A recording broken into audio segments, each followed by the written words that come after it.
Bumubuhos ang ulan na tila galit ng langit. Ang mga patak nito'y hindi basta ulan, tila mga sibat na bumabagsak sa bubong ng mga bahay sa barangay Malasinta. Humahalo sa hangin ang kulog at kidlat, na para bang mga nilalang na bumabangon mula sa kailaliman ng gubat. Sa tabi ng bangin, isang maliit na kubo ang bahagyang natatabunan ng mga sanga ng kahoy. Doon nakatira si Luna, 11 taong gulang, payat, tahimik, at palaging malalim ang iniisip. Sa kanyang mga mata, may mga tanong na malalim at walang kasagutan. Nakaupo siya ngayon sa tabi ng bintana, pinagmamasdan ni Luna ang ulan na walang patid. Bitbit ang isang basang aklat na pinulot mula sa lumang silid-aralan. Kahit naglalakasan ng kulog, nakikinig siya sa mga bulong ng ulan na tila may sinasabing hindi niya maintindihan. Sa kabilang bahagi ng kubo, si Lola Simang ay abala sa pagdurog ng tuyong dahon ng sambong gamit ang isang kahoy na almires. Mula sa kanyang balikat, nakalawit ang makapal na tela na may berdang anting-anting. Sa kanyang edad, dala-dala pa rin niya ang bigat ng maraming taon na paggagamot. Luna, wika ni Lola Simang, hindi inaalis ang tingin sa kanyang ginagawa, huwag kang lalapit sa balete. Lalo na ngayong umuulan, baka may magising. Hindi po ba kayo ang nagsabing may mga bantay roon? Tanong ng bata, mahinahon ngunit may laman. Kung sila'y gumising, ibig sabihin, gising din ang kailangan nilang bantayan, di po ba? Tumigil si Lola sa pagkiskis. Tiningnan niya ang apo, at saglit na natahimik. Matalino ka, Luna, pero may mga bagay na hindi nasusukat ng talino. May mga lihim na kailangang manatiling nakatago, dahil kapag nabuksan, ay may kapalit. Hindi sumagot si Luna, ngunit sa puso niya, may kakaibang sigla, parang tinatawag siya ng ulan. Lumalim ang gabi, nang muling lumakas ang hangin, may narinig si Luna, na mahinang pag-iyak. Isang tunog na hindi galing sa kulog, hindi rin sa hangin. May nasasaktan, tahimik siyang lumabas sa kubo. Hindi niya alintana ang lamig o ang putik sa kanyang mga paa. Bitbit ang lumang flashlight, tinahak niya ang makitid na daan papunta sa puno ng balete, ang sinasabing hangganan ng mundo ng tao at espiritu. Doon niya ito nakita, isang puting kuneho, basa, sugatan, at nanginginig. Nakahandusay sa ilalim ng mga ugat ng punong tila gumagapang pababa sa lupa. Dumurugo ang kaliwang hita nito, at sa kabila ng ulan, may init sa pagitan nila, isang hindi maipaliwanag na koneksyon. Hoy, anong nangyari sa'yo? Sabi ni Luna, marahang lumuhod. Dahan-dahan niyang hinaplos ang balahibo nito. Sa kanyang pagdampi, biglang umihip ang malamig na simoy ng hangin, parang pagsagot ng kalikasan sa kanyang tanong. Hindi normal ang lamig, para itong humihinga, at may sariling pag-iisip. Hinawakan ni Luna ang kuneho, at tila walang pag-aalinlangang binuhat ito, hindi na inisip ang babala ng kanyang lola. Hindi kita iiwan dito, baka ikaw ang dapat gisingin. Hoy bata ka, sigaw ni Lola Simang pagpasok ni Luna sa kubo, basang-basa at may dalang hayop. Anong ginawa mo? Galing ba yan sa ilalim ng punong balete? Lola, sugatan po siya. Hindi ko po siya kayang iwan, sagot ni Luna, hinahabol ang hininga. Wala naman siyang ginagawa, lumitaw ang lalim sa mga mata ni Lola Simang. Tumango siyang bahagya, ngunit ang tinig ay mabigat. Hindi basta hayop ang galing sa balete. Baka hindi mo alam, pero ang ilan sa kanila ay bantay, o sugo. At lahat ng sugo, may dahilan. Lola, kayo po ang albularyo, mariing sagot ni Luna. Kayo ang nagturo sa akin kung paano gamutin ang sugat, kung paano makinig sa bulong ng dahon, kung paano tumingin sa kulay ng mata kung may lagnat. Kung mali ang ginawa ko, sabihin niyo po. Pero huwag niyo akong pigilan kung sa puso ko ay tama ito. Napabuntong hininga si Lola Simang. Matagal bago siya muling nagsalita. Ang karunungan ko ay para sa mundo ng tao. Pero ang pagdadala mo sa hayop na yan, Luna, baka magbukas ka ng pinto sa mundong hindi natin kayang isara.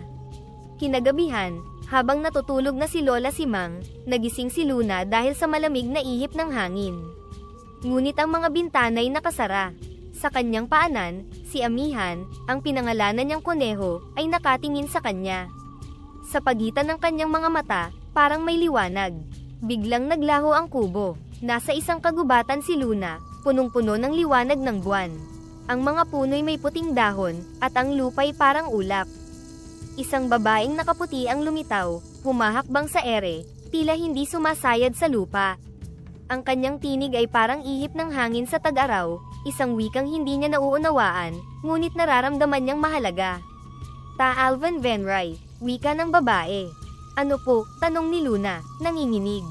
Hindi sa lamig, kundi sa damdaming parang binubuksan ang kanyang puso mula sa loob. Lumapit ang babae, at hinawakan ang kanyang palad. Biglang nagliyab ang kanyang balat, at sa gitna nito, unti-unting lumitaw ang marka ng buwan. Nagising siya na humihingal, basang-basa sa pawis. Ngunit sa kabila ng panaginip, nanatili ang marka ng buwan sa kanyang palad, maliwanag, malinaw, at hindi na mabubura. Sa tabi niya, si Amihan, natutulog. Hindi ka basta kuneho, bulong ni Luna. At hindi na rin basta ako. Ang sugat sa hita ni Amihan ay halos tuyo na matapos ang 3 araw. Mula sa pagiging nanginginig at nanlalata, unti-unti itong naging alerto, madalas nang nakatayo at tumitingin-tingin sa paligid, na para bang hinahanap ang isang bagay na nawala sa kanya. Isang gabi, habang pinupunasan ni Luna ang natirang sugat sa balat ng kuneho, gamit ang pinakuloang dahon ng bayabas, napansin niyang nadikit ang isa sa mga balahibo ni Amihan sa kanyang daliri. May sugat siya malapit sa kanyang kuko, isang maliit na gasgas na galing sa tinik sa kagubatan.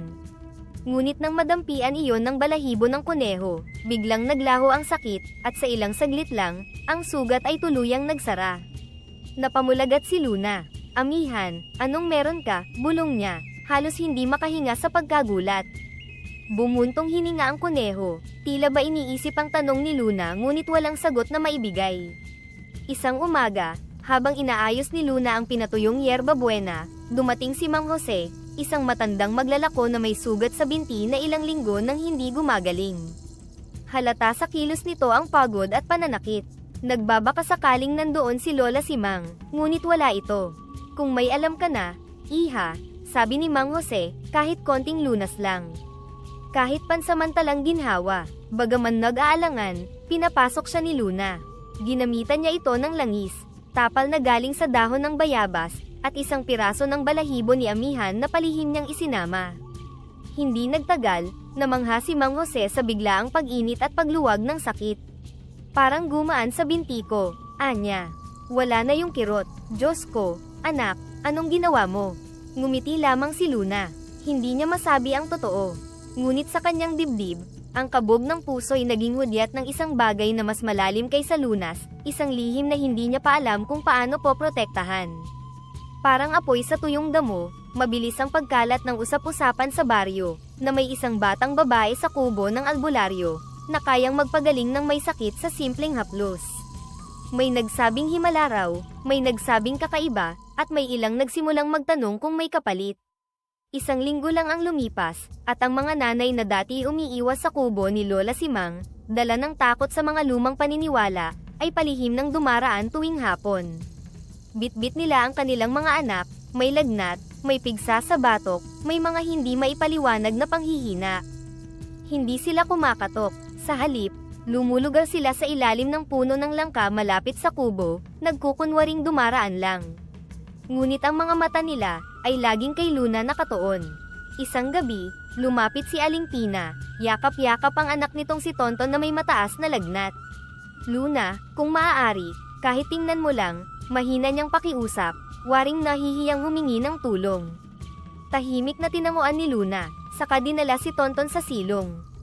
Hinaplos niya ang noo ng bata, inilagay ang palad sa dibdib nito, at dahan-daang tinapala ng pinaghalong dahon ng oregano, at pinagdugtong-dugtong na hibla ng balahibo ni Amihan. Sa loob ng isang oras, humupa ang init ng katawan ng bata. Umayos ang paghinga nito, at nang magising, humingi siya ng kanin na may tuyo, palatandaan na bumalik na ang gana. Napaluha si Aling Tina, hinawakan niya ang kamay ni Luna, at hinalikan iyon. Salamat, iha, wala akong maibigay kundi dasal. Pero isasama kita gabi-gabi sa rosaryo ko. Nagpatuloy ang ganitong tagpo gabi-gabi. Sa katahimikan ng gabi, isa-isa silang dumarating. Mga pasyente na walang kakayahang magbayad. Mga naniniwala pero natatakot. Mga desperado ngunit umaasa. Ginamot ni Luna ang bawat isa, gamit ang mga halamang gamot na itinuro ni Lola Simang, lagundi, bayabas, sambong, at yerba buena. Ngunit sa bawat tapal, sa bawat pahid ng langis, Laging may kasamang balahibo ni amihan, manipis na tila usok, at may taglay na lakas na hindi pangkaraniwan. Salamat, Luna, sabi ni Aling Bebang na may rayuma sa tuhod. Akala ko di ko na mararamdamang makalakad ng diretso. Ngayon, makakapagtinda na ako ulit ng kakanin sa palengke. Hindi ko alam kung anong ginagawa mo, Iha, bulong ng isang binatilyo na may paso sa kamay, pero parang kayang-kaya ko nang humawak ulit ng itak. Salamat. Isa-isa silang nagpapasalamat, hindi sa yabang, kundi sa taos-pusong pagkamangha. Parang hindi sila makapaniwala na ang tunay na lunas ay hindi kailangang mahal, hindi kailangang makapangyarihan. Kailangan lang ay malasakit, ngunit sa bawat gabi ng pasasalamat, unti-unting sumisiksik ang isang anino. Isang umaga, habang inaasikaso ni Luna ang mga pinatuyong dahon sa harap ng kubo, napansin niya ang kakaibang katahimikan sa paligid. Walang kaluskos ng mga dumadaang ina. Walang pagkatok, tanging isang presensya ang naroon, mabigat, malamig, at may dalang tensyon. Si Aling Roma, nakatayo sa di kalayuan, nakasandal sa punong mangga. Ang mga mata nito ay nanlilisik habang pinagmamasdan siya. Sa labi may ngiting hindi may pinta, hindi tuwa, hindi rin pag-aalala, kundi isang uri ng paunang paghuhusga. Tahimik lamang si Luna. Ngunit sa dibdib niya, may bahagyang kirot. Parang may darating na bagyo. Anong ginagawa mo? Napatigil si Luna sa paghuhugas ng dahon ng lagondi, nang marinig ang malamig na tinig ni Aling Roma, nakatayo sa tabi ng bakod. Kilalang albularyo si Aling Roma sa baryo, sa totoo'y kilala sa pagiging mapagsamantala. Ang mga taong dumudulog sa kanya ay madalas umuuwing luhaan, sa dami ng binayaran, ngunit wala pa ring ginhawa. Wala po. Sagot ni Luna, magalang ngunit may tinatagong pangamba. Wala raw. Sagot ni Aling Roma, nakatawa ngunit matalim ang mga mata. Yung nanay ni Kaloy, kahapon lang di makalakad, tapos ngayong umaga, abala na sa paglalaba. Wala raw, patuloy ni Aling Roma. Gumamit lang po ako ng mga halamang gamot, gaya ng turo sa akin ni Lola. Talaga lang, ha? Baka hindi halamang gamot ang ginagamit mo kundi kung anong itim na kapangyarihan. Sa ilalim ng ulan ka kumuha ng hayop mula sa balete. Hindi ba't yan ay hayop ng engkanto? Nanigas si Luna. Hindi ko siya pag-aari, tinulungan ko lang siya. Tulungan. O katuwang sa kadiliman. Biglang sumingit si Ilay, matalik niyang kaibigan mula pa pagkabata. Tigilan mo si Luna, Aling Roma. Wala siyang ginagawang masama. Tiningnan ni Roma si Ilay mula ulo hanggang paa. Isang bata na sumusubok maging tagapagtanggol. Pagkaalis nito, lumapit si Ilay kay Luna, dala ang isang supot ng mais. Huwag mong intindihin ang matandang yun, bulong ni Ilay. Matagal na siyang naiinggit sa lola mo. Ngayon, ikaw ang pinagbubuntunan kasi ikaw ang bagong nakikitang totoo. Ngumiti si Luna, kahit napakabigat ng dibdib niya. Pero hindi niya alam ang ginagawa ko. Ni ako, hindi ko nga alam. Isang gabi, habang nasa ilalim sila ng punong duhat. Kung totoo ngang may hiwaga si amihan, at may mga taong gustong gamitin o sirain yun, wika ni Ilay, kailangan nating ilayo siya sa mata ng marami. Hindi ko siya kayang dalhin kung saan, sagot ni Luna. Pero baka, pwede tayong maghanap ng lugar. Yung tahimik, at ligtas. Napatingin si Ilay sa kalapit na gubat. Yung lumang silid-aralan. Wala nang pumupunta roon. Doon natin itatayo ang lihim na gamutan, sagot ni Luna. Ang mga matay nagliliwanag sa ideya. Para sa mga hindi kayang magbayad. Para sa mga hindi pinapansin ng kagaya ni Aling Roma. Sa pag-uusap nila, naisip nila ang dating lumang silid-aralan sa tabi ng gubat, matagal nang abandonado, at natabunan na ng damo at alikabok. Sa tulong ni Ilay, nilinis nila ang loob nito, payakman ngunit ligtas na lihim na gamutan. Dito nila dinadala si amihan tuwing may pasyente. At sa bawat paggaling ng sugat, sa bawat pagbuti ng karamdaman, lalong nararamdaman ni Luna ang paghina ng kanyang puting kaibigan. Parang mas mabilis siyang mapagod ngayon, sabi ni Ilay minsan. Parang, binibigay niya ang buhay niya. Tahimik lang si Luna. Alam niya, ramdam niya. Ngunit sa bawat lumalapit na may sakit, hindi niya kayang tumanggi. Dahil sa kabila ng takot, isa lang ang alam niyang totoo, may dahilan kung bakit dumating si amihan. At hindi siya papayag na masayang ito. Lumipas ang mga linggo, at sa bawat paggaling ng may sakit, sa bawat paslit na muling nakakakain, sa bawat matandang muling nakatatayo, Tila unti-unting nauupos si Amihan, gaya ng kandilang lumiliyab para sa iba ngunit nauubos ang sarili. Sa unay akala ni Luna'y pagod lang. Ngunit hindi na ito may kakaila, ang mga mata ng kuneho ay palaging mapungay, ang dating malambot at makapal na balahibo'y tila nawawala ang kinang. Mas madalas na itong natutulog, at sa tuwing ginagamit ang balahibo sa paggagamot, nararamdaman ni Luna ang bigat, parang may buhay na kinakaladkad palabas. Ang hangin ay nagsisimulang tumahimik. Ang gabi, kahit hindi malamig, ay dumadaloy sa balat gaya ng paalala, may nilalabag na balanse. Isang gabi, habang yakap niya si Amihan sa gitna ng dilim, hinigop muli si Luna ng panaginip, ngunit sa pagkakataong ito, mas malalim, mas malinaw, mas buhay kaysa dati. Nakayapak siya sa lupaing putit nuntian, kung saan ang mga punong kahoy ay may mga dahon na kumikislap sa ilalim ng dilaw na buwan. Ang hangin ay tila humihinga, may dalang awit ng daan-daang espiritu. Sa gitna ng kagubatan, isang nilalang ang naghintay. May anyo ito ng matandang puno, katawan na may mga ugat, matay gaya ng lumang ilog. Nang magsalita ito, ang tinig ay parang bulong ng hangin sa pagitan ng dahon. Luna, anak ng lupa at liwanag. Bakit ako narito? Tanong niya, mahina ang boses. Lumitaw si Amihan sa kanyang tabi. Mas payapa, ngunit mas malamlam. Para itong usok na unti-unting nawawala sa araw. Nais mong iligtas ang sugo mong kasama, wika ng tagabantay. At kung ganap ang loob mong iyon, makinig ka. Tumango si Luna, pilit pinipigilan ang kanyang luha. May isang paraan para manumbalik ang kanyang lakas. Ngunit ito ay hindi madali. At hindi ito ligtas. Gagawin ko. Kahit ano, sagot ni Luna, buo ang kanyang loob. Sa kalagitnaan ng kagubatan, sa pusod ng lunti ang hangin, may isang halamang tinatawag na dilamhala, isang puting bulaklak na namumukadkad lamang tuwing madaling araw. Saglit lamang itong nabubuhay, kapag tumama na ang unang sinag ng araw, ito'y nalulusaw. Dilamhala, bulong ni Luna, tila inaalala ang pangalan. Kunin mo ang bulaklak habang ito'y bukas, at ipainom mo kay Amihan ang dagta nito bago sumikat ang araw. Sa loob nito'y taglay ang hininga ng gubat, isang biyaya upang panumbalikin ang lakas ng isang sugo.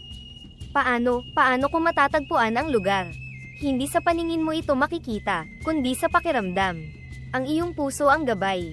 Ngunit tandaan mo, ang sino mang sumubok na kunin ang dilamhala ng may kasakiman, ay hindi na makalalabas mula roon. Kasakiman, tanong ni Luna. Kung ang hangarin mo'y kapangyarihan, o panatilihin ng isang nilalang para gamitin sa sariling pagyaman, ang mismong gubat ang tatalikod sa'yo. Isusuka ka nito, at tuluyan kang mawawala. Napaluhod si Luna, yakap si Amihan. Hindi ko siya gustong gamitin. Gusto ko lang siyang iligtas. Kung gayon, makinig ka sa tibok ng lupa. Ang oras mo ay isang gabi. Magsimula ka bago lumubog ang buwan. Nagising si Luna na namumugto ang mga mata, may pawis sa noo, at mabilis ang tibok ng puso. Ang panaginip ay sariwa pa sa kanyang isipan, ang boses ng tagabantay, ang pangalan ng dilamhala, at ang paalala, na mayroon pa siyang pagkakataon upang iligtas si Amihan. Buo ang kanyang isip, babangon siya at maglalakbay, dahil may pag-asa pa. Ngunit bago pa siya makatayo, biglang bumukas ang pinto ng kubo. Si Eli, pawisan, may bahid ng putik sa pisngi, at hingal na hingal, parang hinabol ng buong gubat. Luna, sigaw nito. Nakuha si Amihan. Nasa bayan sina Aling Roma. May kasama siyang lalaking tagalungsod, may puting kotse sila, may hawla. Nanlaki ang mga mata ni Luna. Parang biglang nabura ang hangin sa paligid. Paanong? May narinig akong ingay kaninang madaling araw, patuloy ni Eli. Nagtaka ako. Pumunta ako sa likod ng bahay ninyo, at wala na siya. Hindi na nagtanong si Luna. Tumakbo siya palabas, kasunod si Eli. Sa likod ng kubo, sa basang lupa, may malinaw na bakas ng mga paa, malalaking yapak ng sapatos, halo-halo sa putikan na tila may pinaghirapang hilain.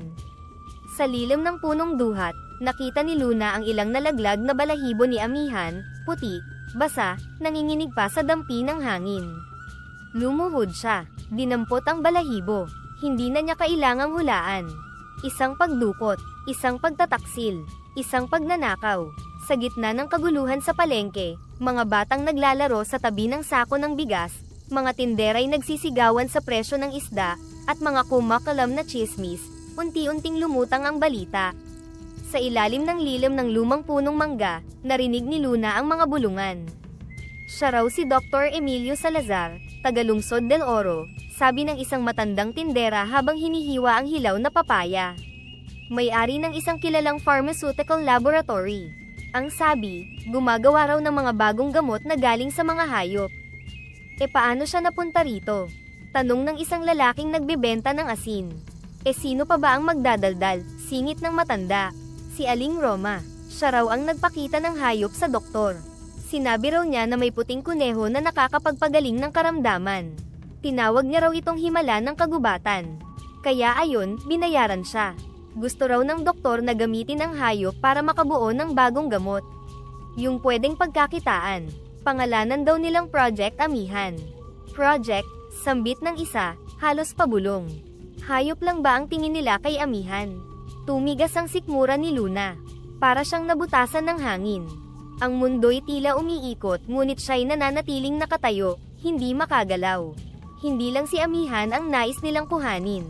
Ang kakayahan niya, ang pinagmulan niya, ang kabuuan niya bilang nilalang ng kagubatan.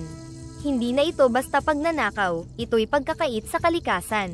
Sa isipan ni Luna, muling bumalik ang kanyang panaginip, ang babala ng tagabantay, ang pagkaubos ng lakas ni Amihan, ang tanging paraan ng paghilom, ang dilamhala. At ngayon, oras na ang kalaban. Ang huling alaala niya kay Amihan ay mas malinaw kaysa anumang salita, mga matang hindi natatakot, kundi puno ng pag-aalala. Hindi para sa sarili, kundi para sa kanya. Sa puso ni Luna, nananalig ang panata. Ililigtas ko siya. Hahanapin ko ang dilamhala. At kahit ang buong gubat ang humarang sa akin, hindi ko siya pababayaan.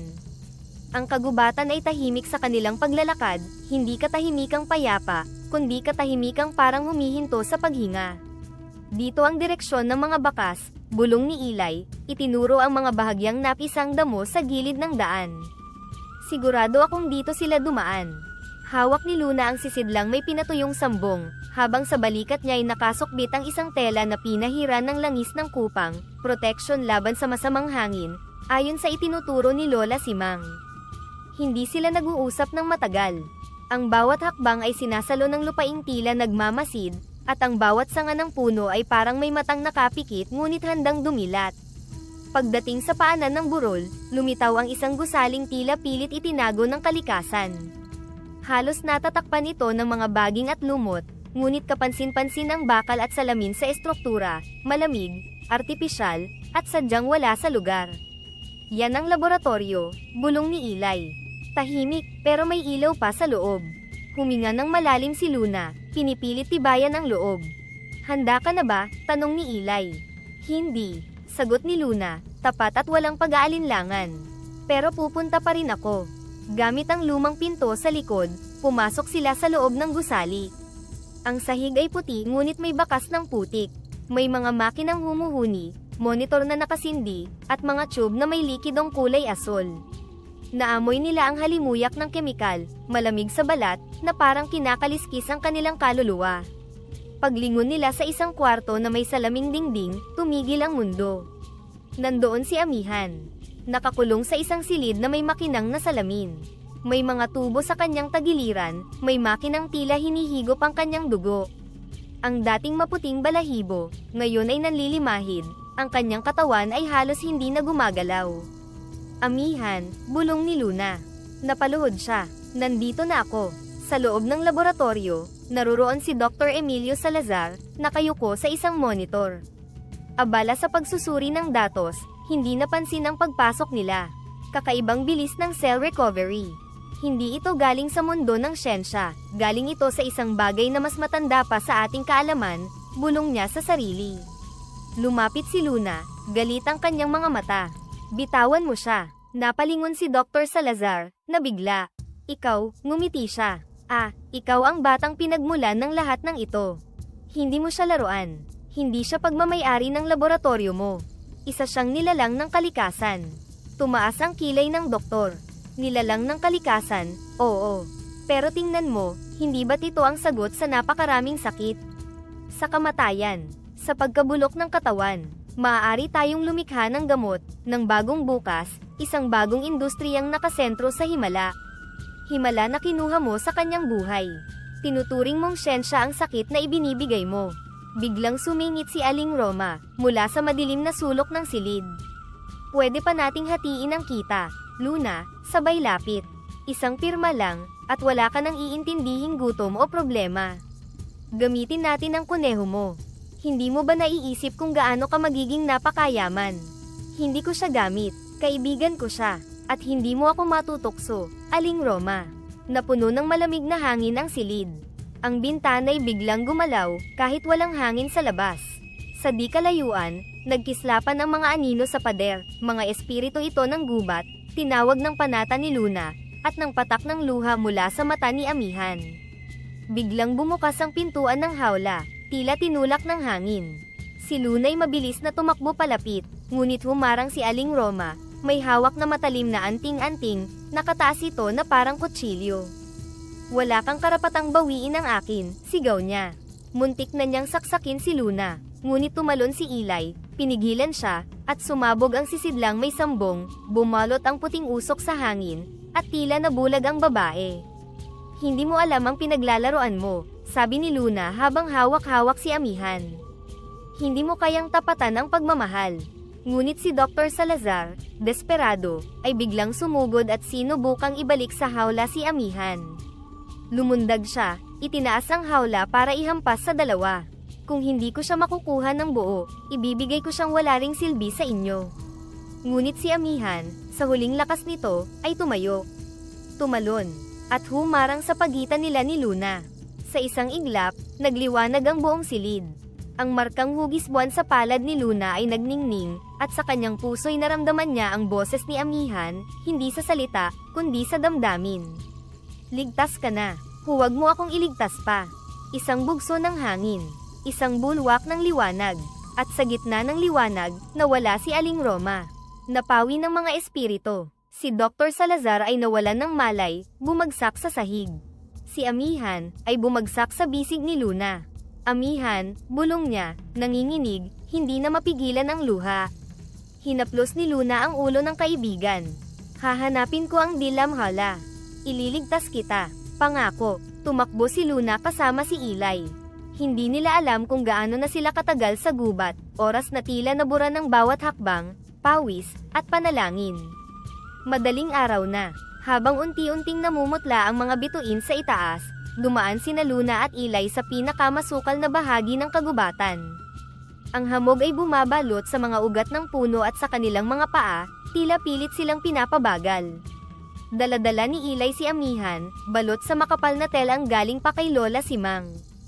Si Luna naman ay nasa unahan, bitbit ang sisidlang may langis ng kupang at pinatuyong dahon ng sambong, mga halamang ginamit hindi para manggamot, kundi para magpakumbaba sa harap ng kalikasan. Tahimik ang daan, wala ni isang ibong umungol. Maging ang mga sanga ng puno ay tila ayaw gumalaw. Luna, mahinang sabi ni Eli habang pinupunasan ang kanyang pawis. Sigurado ka ba na malapit na? Tumango si Luna. Nararamdaman ko. Parang tinatawag ako. Parang, hinahanap tayo. Pagliko nila sa huling liko-likong landas, tumambad ang pusod ng gubat, isang malawak at sagradong clearing, napapalibutan ng matataas na balete na tila mga haligi ng isang lumang templo. Sa gitna nito, sa paanan ng pinakamatandang puno, tumutubo ang Dilamhala, isang bulaklak na hindi karaniwang nabubuhay sa kagubatang ito. Puting-puti, parang gawa sa liwanag. At ngayon, sa oras ng matinding pangangailangan, nakabuka ito. Iyon na ba yun? Tanong ni Eli, halos pabulong. Oo, sagot ni Luna. Yan ang nakita ko sa aking panaginip. Yan ang kailangan natin. Lumuhod si Luna sa harap ng Dilamhala. Hindi niya agad kinuha ito. Inilapat niya ang kanyang palad sa lupa, at saka nagdasal, hindi sa mga santo o diwata, kundi sa mismong espiritu ng kalikasan. Kung may karapatan man akong humingi ng kahit anong himala, ito na iyon. Hindi para sa akin, para sa kanya, para kay Amihan, na ibinigay ang lahat para sa iba. Hahayaan mo ba siyang mamatay ng ganito? Isang malamig na ihip ng hangin ang sumagot. Mula sa paligid, tila may mga liwanag na nagsidapo sa paligid nila, mga espiritu ng gubat, tahimik na nakamasid. Dahan-daang pinitas ni Luna ang dilamhala. Ang tangkay nito'y hindi pumalag, parang kusang nagpaubaya. Mula sa puso ng bulaklak, isang malaking patak ng maliwanag na likido ang lumabas. Pinitik niya ito papunta sa kanyang palad, maliwanag, maligamgam, at humahaplos. Ilay, hawakan mo siya, sabi ni Luna. Hinawakan ni Ilay si Amihan ng mas mahigpit, habang dahan-daang pinainom ni Luna ang patak ng dilamhala sa maliit na bibig ng kaibigan. Tahimik, walang galaw, maging ang mga dahon ay tila hindi humihinga. Hanggang sa gumalaw si Amihan. Una, ang kanyang mga tainga. Saka ang buntot. Ilang saglit lang, ang kanyang mga mata ay bumukas, bagaman mahina. Luna, hindi ito salitang binitiwan ng labi. Ito'y tinig na bumangon sa puso, damdaming kumapit sa damdamin. Amihan, bulong niya. Buhay ka, nailigtas pa kita. Ngunit alam niyang hindi ito ganoong klaseng paggaling. Ang liwanag na iyon, ang dilamhala, ay hindi para sa pananatili, kundi para sa pag-uwi. Hindi mo na ako kayang samahan pabalik sa kubo, hindi ba? Basag ang tinig ni Luna. Pilit niyang pinapakalma ang kanyang sarili, ngunit ang panginginig ng kanyang balikat ay hindi maikakaila. Ang kanyang mga palad ay nakalapat sa malamig na katawan ni Amihan, habang pinagmamasdan niya ang dahan-daang pagnipis ng liwanag sa mga mata nito. Tahimik si Amihan sa una. Sa halip na sagutin, isang malamig ngunit mapagkalingang ihip ng hangin, ang dumaan sa kanilang paligid. Mula sa lilim ng punong balete, mga anyo ng liwanag at anino ang lumitaw, mga espiritu ng gubat, payapa ang galaw, mahinhin ang presensya. Dahan-dahan silang pumalibot kina Luna at Amihan, tila isang banal na bilog, isang sinaunang ritual na isinasagawa sa katahimikan ng madaling araw. Ang isa sa mga espiritu, Hugis Diwata, ay lumapit kay Luna at marahang itinapat ang palad sa kanyang noo. Sa isang kisap mata, bumukas ang kanyang pandama. Hindi lamang ang pandinig, kundi pati ang puso't isipan, parang binuksan ng pinto ng isang wika na matagal nang nakaimbak sa kalikasan. At sa loob ng kanyang diwa, doon nagsalita si Amihan. Hindi na basta damdamin, hindi na pahiwatig, kundi mga salitang malinaw, matapat, at tumatagos. Hindi, sabi ni Amihan, ang boses ay parang hangin na galing sa kailaliman ng kagubatan.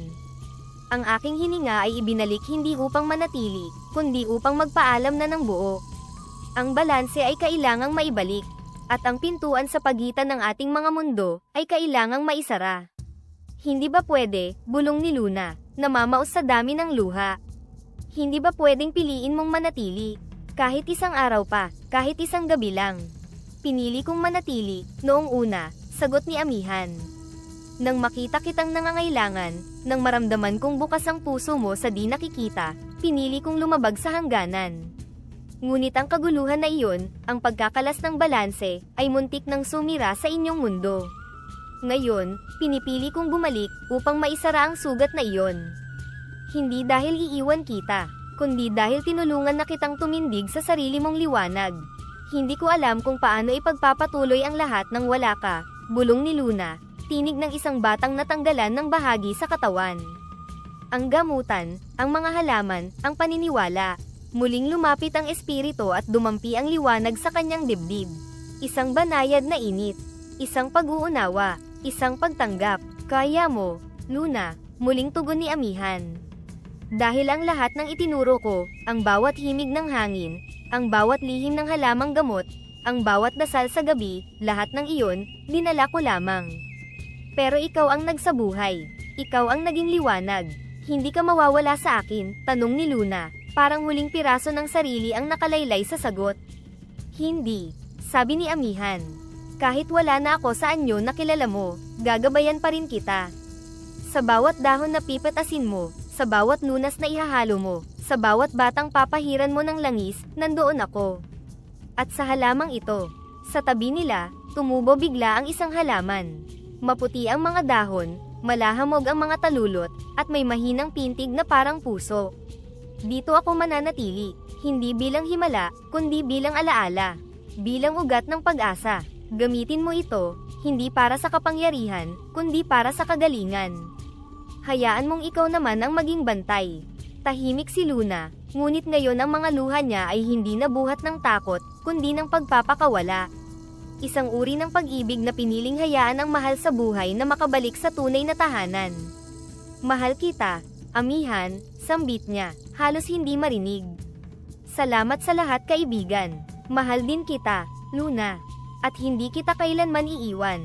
Nandito lang ako, sa paligid. Sa hangin. Sa liwanag. Sa'yo. Sa sumunod na sandali, marahang humiga si amihan sa damuhan. Ang kanyang katawan ay nagsimulang magsabog ng liwanag, parang mga alikabok ng buwan, sumasayaw sa ihip ng madaling araw.